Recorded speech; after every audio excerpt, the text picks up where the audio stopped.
We are ready to go through a scholarship search engine, and this one is called Fastweb. There are several out there. The main thing is to make sure that you are not paying for scholarship search engines, and then also you have to recognize and realize that whatever you do put in, looking at privacy and those sort of things, that you will be contacted. Whatever phone number, email address you put out will be contacted, and that sort of thing. So if you are ready, we can start the process. So first things first is you need to sign up.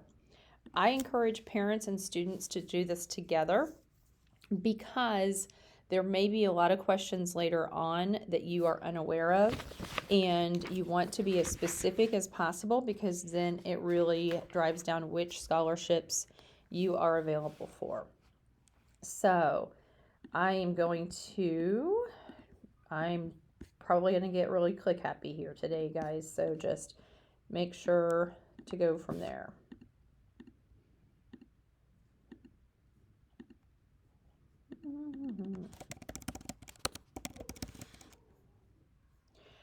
First thing is going to be subscribe for new scholarships, up to 7 notifications in a busy week, scholarship deadline notifications, and newsletters. I do want all of those on there.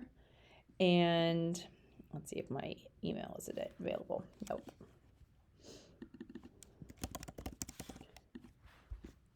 We'll go from there.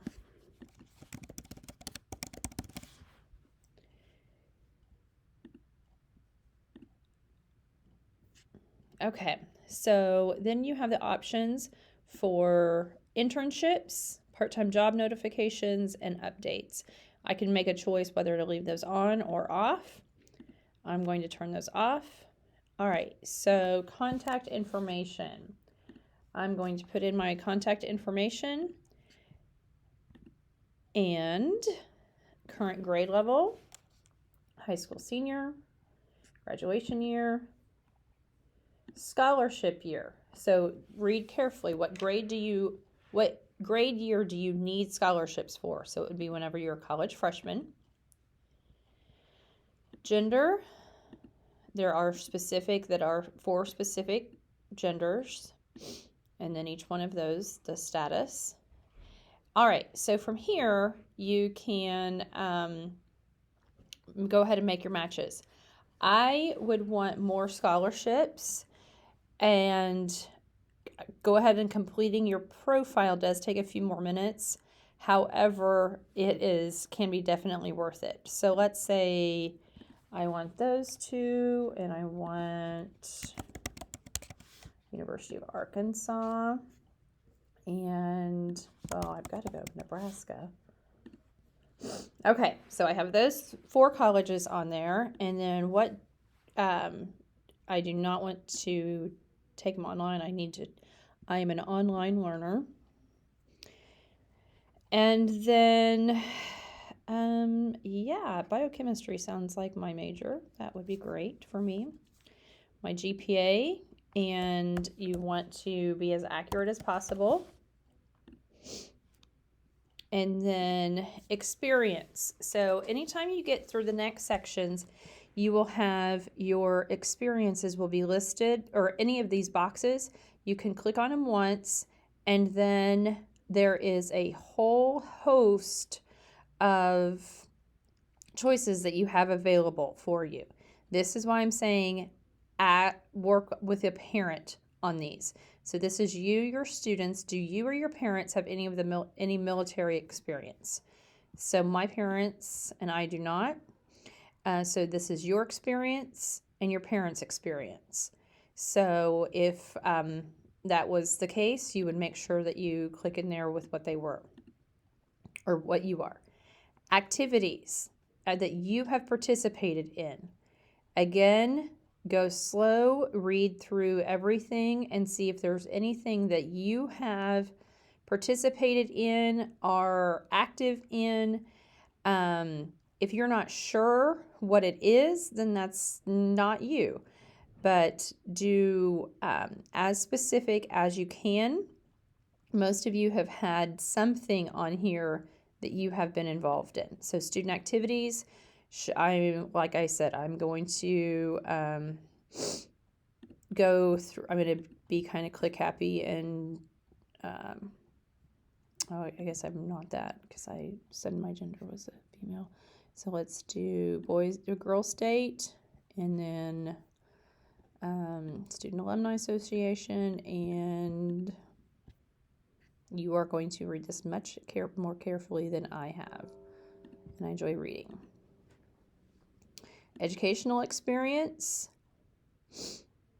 So you will read through carefully. Remember what a first-generation college student is. It means parents or grandparents do not have a college degree. They could have attended, but they do not have a degree. So that would have been me. ACT score, I'm going solid 30. And then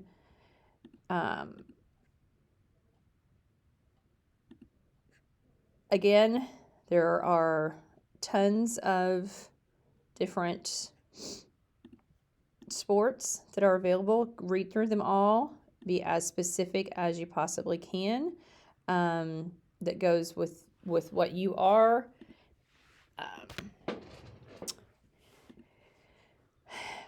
On your personal attributes, read through this very, very carefully, because there will be specific scholarships that could warrant a specific scholarship just for you.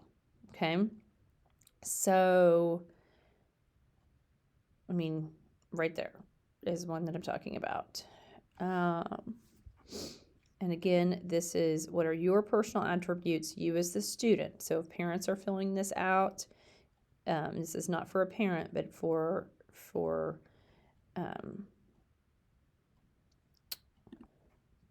the student. Academic honors. Again, there are a lot of those are going to be college academic honors as well. I believe the only one that we have here is National Honor Society, but carefully look in case you're part of something else. Performing arts, let's say. Career objectives, what was I going to do? I was going to do biochemistry, right? Was it my major? I'll pick a couple. And then companies. Do you work for any of the companies or industries? So as a student, do you work for any of these? So I'm employed part-time, but it's not on the list. Now we get to the parent attributes. So make sure that you are looking at you and your parents specifically. So parent attributes. What are parent attributes of the parents? Okay. So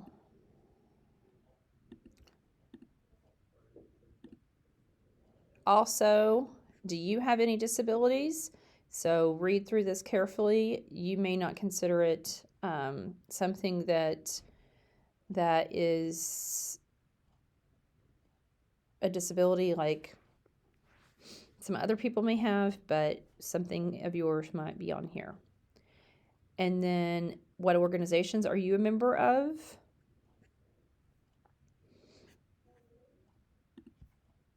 Followed by, are you a member of a fraternity or sorority? And then we go into parent memberships. Parents, this is very important that you go through everything very carefully and read through each of these. You may not even realize that, oh, that is a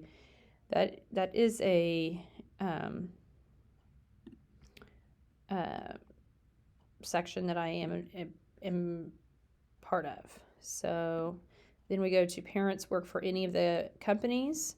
So let's say there. Parent employees. Look, parents also make sure that you look at the parent company of the company that you work for. I don't even know what I clicked on. Okay, so when your profile is completed, then it will go through here. And you will have the specific matches, the potential value, and the total matches. So every time you run it, it will be different. So if you wanted to update profile, if you didn't answer too many things specifically and you have like 7,000, that's going to be a lot to go through. So you need to see what is obtainable, what is manageable. So you can then go to search matches. I'm good. Okay. So from here, you have the information of each scholarship, and I'm not even sure how I got some of those depending on what my answers were. Okay. You can see the award, the deadline, and then the status. So I am going to, where can I? If you click on deadline, then it will go, it will filter out depending on those things, the name, the award, or the deadline. Okay, so you can double check on there. Let me just click on one. Go to it, and you see how much they are, 10 awards available, when the deadline is, and then you can apply now. Okay, here's the description. So whatever that would be. Okay, so if I wanted to apply now, if I didn't want to, and I can do an interested, not interested, I've won, I've applied, that sort of thing. You can mark those off from there. And then you have several of those that are available. Depending on your answers is what is going to depend on what you find. So if you then go back and you decide, you know what, I've decided I don't want to go to this college or that sort of thing, you can redo your profile from there and then refilter out your searches. So this is Fastweb. If you have questions, let me know.